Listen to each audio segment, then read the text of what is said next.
new sponsors that we're going to be signing on, so the entry fees would go away, but he didn't think it was as funny as I did, so without further ado, I was going to introduce this guy, Eli Delaney. I met him a few years ago through Mike Iaconelli, and we've become friends ever since. And Eli has got something special that he's talking about, and something that I've gotten behind. I hope everybody in here can get behind it as well. So, Eli Delaney. Thank you, buddy. Well, first of all, thanks, John, for that intro. And before I start, I'm a tournament angler too, so I know you guys want to get your stuff together quickly, so I'll try to stay as focused and concise as possible.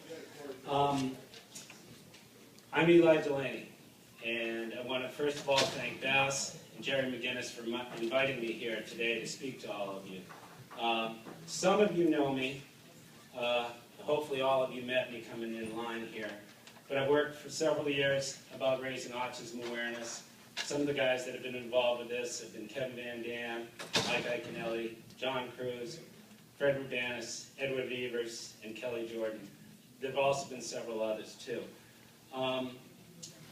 We even had one incident where G-Man, who we all know is never at a loss for words, was just dumbstruck when my son fell into the trout pond at Bass Pro Shops. But it's been a great journey the last 5 years. Unfortunately, when I first started this, it was 1 in 155 kids in the United States that were being diagnosed with autism. Today, it's 1 in 88, and that's just in 5 years, and it's 1 in 54 boys. I also want to thank Michelle Kilburn and Rick Mackey from Mercury and their respective divisions there. Mercury has been a long-term supporter of mine, and they've also supported me through the economic recession, and that meant a lot. I also want to thank Terry Brown, and Rob Montgomery, and Tyler Reed. They've written a lot of articles that have been in Bassmaster, Bass Times, or on the internet. Now I want to ask all you guys a question. How many of you know a child that has autism? Could you raise your hands? Good. Good. I'm glad to see that at least a third of you guys can raise your hands. But I'm going to tell you something. When you leave tonight, you're all going to know somebody who has a child that's autistic. And that person's me. And my son, he's autistic. He's 12 years old. His name's Luke. He was diagnosed at 18 months of age. He didn't speak a word until he was 5 years old. He still can't carry on a conversation with you. And connecting with him can be really difficult. It's tough. I mean, we all as parents, if your parents want to bond with your kid, this is tough. Sometimes it's really challenging, and it hurts me every day that it's tough to do that. He goes to a special school year-round, and he also receives additional therapy after school in speech and physical therapy. Progress is slow. He needs help washing himself, brushing his teeth, and many other daily skills that most parents take for granted, especially from a 12-year-old. Yet, you know what? I'm really lucky, and I consider myself fortunate because for many parents of autistic children, it's much more difficult. Luke doesn't have any bad behaviors like some autistic children do. He didn't shred his diaper as a child and smear poop all over the walls, and it is that bad sometimes.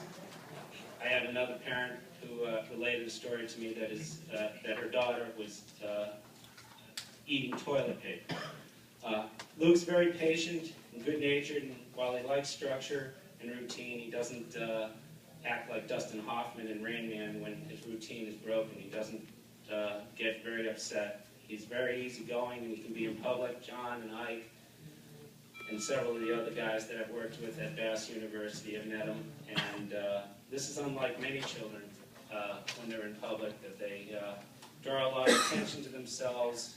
They're very impatient. They flap their hands. They spin around. They can make screaming sounds. Unfortunately, they can also be self-injurious or violent. And thankfully, Luke is none of these. He's a gentle giant. He's almost my height. He's 12.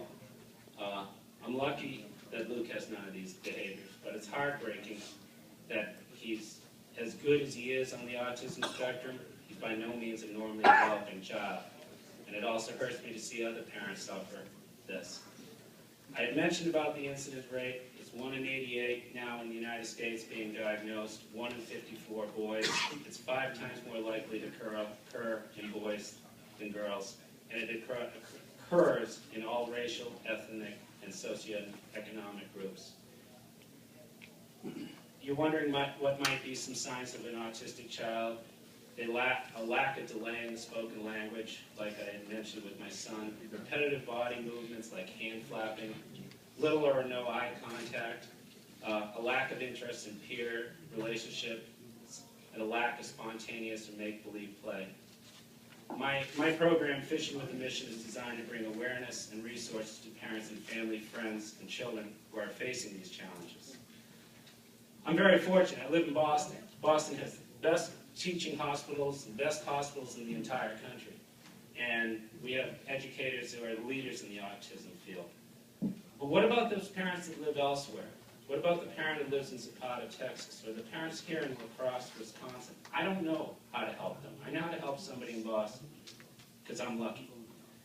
But my website has links to national autism organizations that if you go to my website, which is on the decals that I handed out to you, that you can look up Autism Speaks, or the Autism Society, or the New England Center for Children, or several other organizations. And if a parent, a family friend, I don't care where you are in the country, even Zapata, you can call these numbers or reach out to them by the internet and get some direction to get your kid or friend some help. And that's what it's about. It's about spreading this awareness and helping these parents. How do you guys fit in?